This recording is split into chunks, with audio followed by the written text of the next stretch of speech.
ദുർബലമാക്കുന്ന, ബുദ്ധിശക്തിയെ ദുർബലമാക്കുന്ന. സ്വന്തമായൊരു തീരുമാനം ഉണ്ടാവില്ലല്ലോ. നിങ്ങൾ ശ്രദ്ധിച്ചിട്ടുണ്ടോ? ചില കൂട്ടുകാരായി ജീവിക്കുന്നവർക്ക് സ്വന്തം തീരുമാനമില്ല. കൂട്ടുകാരൻ്റെ മതമാണ് അവൻ്റെ മതം. അള്ളാഹുവിൻ്റെ റസൂല് പറഞ്ഞതുപോലെ അവനാകട്ടെ എല്ലാ അബദ്ധത്തിലേക്കും ഇവനെ കൊണ്ടുപോകും. ഹയാത്തില്ലാത്തൊരു ഖൽബിൻ്റെ ഉടമയായിരിക്കും.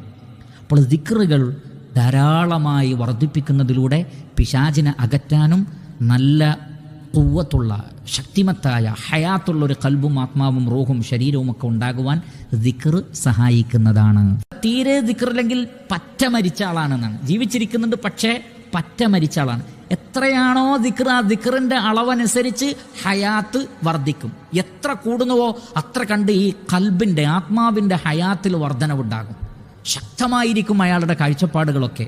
കാരണം അവിടെ പിശാചിന് അയാളുടെ അടുത്തേക്ക് അടുക്കാൻ കഴിയില്ല എന്നുള്ളതാണ്.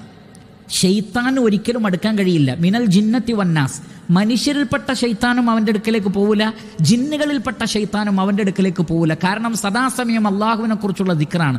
അള്ളാഹുവാണ് കൂടെ ഉണ്ടാവുന്നത് എന്ന് പറഞ്ഞാൽ എല്ലാറ്റിലും തൗഫീഖായിരിക്കും. പിശാചിന് വഴിതെറ്റിക്കാൻ കഴിയുകയേയില്ല. എന്നാൽ ദിക്റിൽ നിന്ന് വിട്ടാലോ, വമൻ യഅശു അൻ ദിക്രിർ റഹ്മാനി നുഖയ്യിദ് ലഹു ശൈത്താന ഫഹുവ ലഹു ഖരീൻ വഇന്നഹും ലയസുദ്ദൂനഹും അനിസ് സബീലി വയഹ്സബൂന അന്നഹും മുഹ്തദൂൻ. അള്ളാഹുവിൻ്റെ ദിക്റിനെ തൊട്ട് അവഗണിച്ച് ജീവിക്കുന്നവനാരോ ഒരു ശൈത്താനിന്, ഒരു ഖരീനിന് അള്ളാഹു കൂടട്ട് കൊടുക്കുന്നതാണ്. എല്ലാ നന്മയിൽ നിന്നും എപ്പോഴും തടയുന്ന, തിന്മകൾക്ക് പ്രേരിപ്പിക്കുന്ന ഒരു ഖരീന് കൂടെ ഉണ്ടാവും. ഒരു കൂട്ടുകാരൻ, ഒരു ശൈത്താൻ. അത് മനുഷ്യരിലും ജിന്നിലുംപ്പെട്ട ഒരു കൂട്ടുകാരനായിരിക്കും. എപ്പോഴും കൂടെ ഉണ്ടാകും. ഒരു നന്മയിലേക്കും പ്രേരിപ്പിക്കില്ല, എല്ലാ തിന്മയിലേക്കും പ്രചോദനം നൽകും. എല്ലാ അർത്ഥത്തിലും ആ മനുഷ്യൻ്റെ ആത്മാവിനെയും ഖൽബിനെയും ഒക്കെ ദുർബലമാക്കുന്ന, ബുദ്ധിശക്തിയെ ദുർബലമാക്കുന്ന, സ്വന്തം